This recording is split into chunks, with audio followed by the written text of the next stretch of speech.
से बोले जितवाहन भगवान की जय। गुरु भाई बहना, मैं एक जितिया व्रत के कथा सुनाने जा रही हूँ। इस कथा को पूरा सुनिए और रहस्य जानिए, आधी नहीं। आधी सुनने में भगवान जितवाहन का अपमानित होती है और पूरा सुनने में भगवान दया करते हैं। बहन जी, एक बार की बात है कि एक गांव में नैमिषारण्य के निवासी ऋषियों ने संसार के कल्याणार्थक सूत जी से पूछे कि हे सूत जी, कलयुग में बालक किस तरह दीर्घायु रहेंगे, कैसे जीवित रहेंगे, हमें बताइए।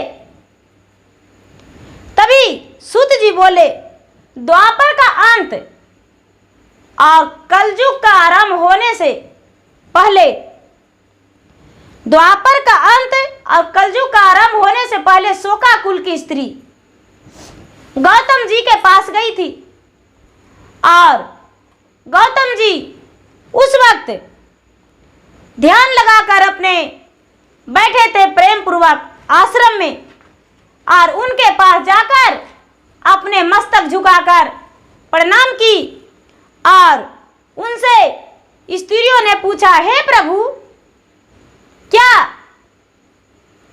स्त्रियों के कोई ऐसा व्रत नहीं है जो अपने पुत्र के आयु के लिए कर सकती है, स्वास्थ्य के लिए कर सकती है? क्या ऐसा कोई व्रत नहीं है? तब गौतम जी बोले, आपने वही बोले जो मैंने सोच रखा था। बोले कि महाराज, आपने क्या सोच रखा था, ये मुझे बताने का कृपा करें। बोले कि मैं वही कहूंगा जो पहले सुन रखी थी। बोले कि महाराज, आप क्या सुन रखे थे, एक बार हमें बताइएगा, तब तो हम जानेंगे। गौतम जी बोले कि अश्वत्थामा का द्वारा अपने बेटों के मारा देखकर सब पांडव बड़े दुखी थे, बड़े विचलित थे, बड़े बेचैन थे और पुत्र को शोक में व्याकुल हो द्रौपदी अपने सखियों से बोली कि हे सखी, मैं कुछ करना चाहता हूं। सारी सखियों बोली कि आप क्या करना चाहते हैं? ब्राह्मण श्रेष्ठ धाम के पास जाकर चलिए हम लोग पूछें कि क्या मेरे पुत्र के जीवित रहने का कोई उपाय नहीं है। सारा सखी ने मिलकर धम्म के पास गए और जाकर बोले कि हे विपेंद्र, मैं आपसे कुछ पूछने आया हूं, सलाह लेने आया हूं, आप मुझे बताइए। बोले कि क्या, आप क्या कहना चाहते हैं? बोले कि हे विपेंद्र, क्या मेरे बच्चे के दीर्घ आयु के लिए कोई ऐसा व्रत नहीं है जो कि हम अपने बच्चे को जीवित रहने के लिए वो व्रत हम करें? कृपा करके मुझे बताइए ठीक ठीक से। धौम्य बोले, सतयुग में सत्य वचन बोलने वाला, सत्याचरण करने वाला सामदसी जितवाहन नामक एक राजा थे। एक बार वह अपने ससुराल गए और ससुराल में जाकर वो रहने लगे, पूरा दिन रहने लगे और अपने पत्नी के साथ सोए थे। तो निस आधी रात में एक बुढ़िया का रोने का आवाज सुने। जब बुढ़िया का रोने का आवाज सुने, ओ बुढ़िया अपने पुत्र का मरने का वियोग में शोक में रो रही थी और जितवाहन का रहा नहीं गया, अपने पत्नी का साथ छोड़कर, बिस्तर छोड़कर और वो वृद्ध स्त्री के पास चले गए और जाकर पूछने लगे कि हे माता, आप अपनी कृपा करके दुख बताएं, इतनी रात में आप इतना दुखी होकर क्यों रो रहे हैं? माता बोली, क्या कहूं, भला जिसका पुत्र एक ही हो और वो भी पुत्र मरने वाला हो, तो उसका माता कैसे सो सकती है, कैसे चुप रह सकती है? इतना बात सुन जितवाहन बोले कि हे माता, अपना दुख भरी बात मुझसे बताइए, हम आपका दुख का निवारण अवश्य करेंगे। बोले कि ठीक है, यहाँ इस नगर में पहाड़ी के पास एक गरुड़ आता है और एक बच्चा को प्रतिदिन भोजन कर लेता है, और आज मेरा ही बच्चा का पारी है और मेरा बच्चा का आज खा जाएगा। मैं कुछ ही क्षण में बिना पुत्र का हो जाऊंगा, पुत्रहीन हो जाऊंगा, और मेरे जैसा इस गांव में बहुत सी माताएं हैं जो कि बिना पुत्र का है। बोले कि ऐसा? तो हाँ। बोले हे माता, मेरा बात मानकर और आप अपने आंसू ना बहाएं, मैं आपका दुख दर्द बंटवारा कर सकते हैं, आपका दुख में खड़ा हो सकते हैं, आपका पुत्र को हम जीवित कर सकते हैं, वो नहीं मरेंगे। और बुढ़िया ने अपना बेटा को उसी स्थान पे पहुंचा दी थी, लाल कपड़े में लिपट के। बुढ़िया को बेटा को जितवाहन भगवान हटाकर और अपने शरीर को लाल कपड़ा में लिपट के और वहां पे लेट गए। गरुड़ महाराज आए, गरुड़ महाराज आए और वहां पे लाल कपड़ा में लिपटाकर और वो सो गए। जब सो गए तो ये जो गरुड़ महाराज आए और खाने लगे, तो जब बाया अंग जितवाहन का खा गए, तो जितवाहन ने क्या किए कि अपना दाहिना हाथ भी दे दिए खाने को लिए। जब दाहिना हाथ दे दिए तो गरुड़ बोला कि हे महाराज, आप कौन हैं? देवता हैं, देवी हैं, आप कौन हैं? मुझे बताइए, क्योंकि मैंने जिसका भोजन करता था वो चीखता था, चिल्लाता था। क्या आपको खाने में दर्द महसूस नहीं होता है? जितवाहन बोले, हे पक्षीराज, कृपा करके, ये तो जितवाहन दर्द से पीड़ित थे, कृपा करके आप बातें न बढ़ाएं, आप मेरा शरीर को खा जाएं और खाकर अपना भूख प्यास मिटा ले। बोले कि नहीं, हम ऐसे आपका शरीर को नहीं खा सकते, आप अपना बताइए। कहने लगे कि नहीं, मैं नहीं बताने वाला हूं, मेरा मांस जी भर के खा लो। तुम्हें तो मांस का जरूरत है पक्षीराज, मेरा पता का क्या मतलब?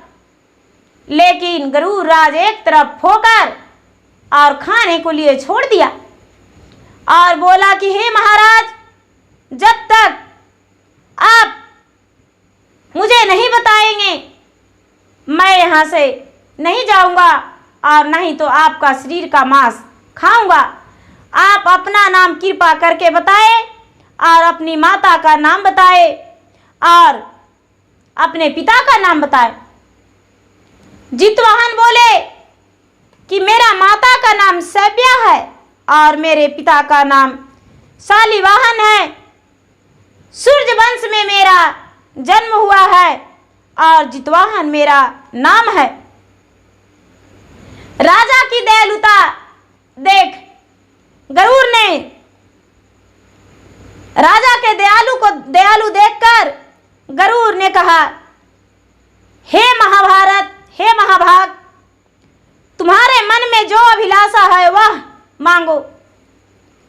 हे महाभाग, तुम्हारे मन में जो अभिलाषा है वह मांगो, हम इसको अवश्य पूर्ति कर देंगे। गरुड़राज बोले, सच में पक्षीराज, आप पूर्ति कर देंगे? बोले कि हाँ, आप कोई भी वरदान मांगे, वो वरदान हम पूरा कर देंगे। जितवाहन बोले, सबसे पहले मेरा ये वरदान है कि जितने प्राणियों को आपने खाया है, जिनका बच्चा को, सारा बच्चा को आप जीवित कर दें और सारा बच्चा को जीवित करके और इस जगह छोड़ दें, दोबारा इस जगह पे आप नहीं आए। हे पक्षीराज, मैंने तो यही कहता हूं। पक्षीराज बोले, महाराज, मैं भी कुछ कहना चाहता हूं। आप कोई बच्चे का जीवित रहने का कोई उपाय बता दीजिए, जो कि हर माता अपने बच्चे के लिए करे और उनका बच्चा दीर्घायु हो। जितवाहन बोले कि हाँ, मैंने भी ऐसा ही सोचा हूं। पक्षीराज बोले कि तो ठीक है, आप सबसे बताइए और मैं इस वक्त अमृत लाने जा रहा हूं। और पक्षीराज गरुड़ वरदान देकर स्वयं अमृत लाने के लिए चले गए, स्वयं अमृत लाने के लिए चले गए और वहां मनुष्यों के हड्डियों पर अमृत लाकर बरसाने लगे। जब मनुष्यों के हड्डियों पर अमृत लाकर बरसाने लगे, तब जितना जो गरुड़ खाया था, सारा प्राणी जीवित हो गए, सारा प्राणी जीवित हो गए। गरुड़ जो थे, गरुड़ त्याग कर दिए, उस स्थान को गरुड़ राज त्याग कर दिए और त्याग करके और सबको कल्याण अर्थात आशीर्वाद दिए कि तुम लोग सब कल्याण रहोगे और तेरा दीर्घायु होगा, कोई प्रकार का कोई कष्ट नहीं होगा। और जितवाहन ने वहां के सभी लोगों को कहने लगे कि मेरा एक विनती है, आप सभी सुनो। सभी माताएं ने हाथ जोड़कर खड़ी हो गई और बच्चे को पाकर तो प्रसन्न थी, लेकिन हाथ जोड़कर खड़ी होकर जितवाहन से पूछने लगी कि हे जितवाहन महाराज, आप क्या बताना चाहते हैं? बोले कि देखिए, मूर्ति भेद से विभिन्न नामों से विख्यात है, वही त्रिलोक से पूजित दुर्गा अमृत प्राप्त करके और आपको बच्चे का जीवित करवाया हूं। लेकिन मेरा भी एक कहना है, वो कहना मानो। वहां के सभी लोग बोले कि क्या महाराज? जितवाहन बोले कि आश्विन कृष्ण पक्ष सप्तमी के दिन नहाई खाई करना और अष्टमी के दिन उपवास रहना, अष्टमी के दिन उपवास रह के निराहार निराजल एक भी अन्न नहीं खाना और कुश का पूजा करना, जितवाहन का नाम से कुश का पूजा करना। यदि सुविधा हो तो आप किसी पोखरा, तालाब, नदी के किनारे जाकर उसमें स्नान करके और किनार पर बैठ के और पूजा करना और पूजा करके अपने पुत्र का लंबे आयु के लिए कामना करना सूर्य देव से और जितवाहन से।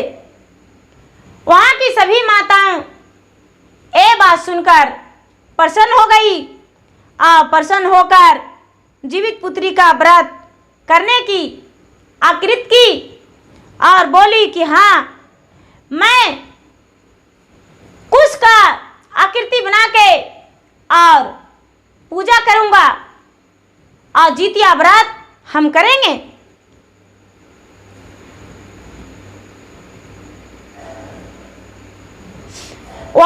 सभी लोग बोले, हे माँ भाग, कभी ऐसा नहीं भूलेंगे आपका आसान। हम जीवित पुत्री का व्रत अवश्य करेंगे और आप हमें बच्चे का आशीर्वाद दें। जितिया भगवान ने सबके बच्चे को आशीर्वाद दिए और जितिया व्रत करने को लिए बोले। सभी माता ने जितिया व्रत करने को लिए तैयार हो गई और जितवाहन अपने पत्नी के साथ अपना राज वापस चले आए और सभी लोग उसी दिन से जितिया व्रत करने लगे। अपने बच्चे के पुत्र के आयु के लिए, खुश रहने के लिए सभी माँ व्रत करने लगी। तो गुरु भाई बहना, जीवित पुत्री का व्रत जो होती है बच्चे के दीर्घायु के लिए होती है, स्वास्थ्य के लिए होती है। कभी मत भूलिएगा और जीवित पुत्री का व्रत जरूर कीजिएगा।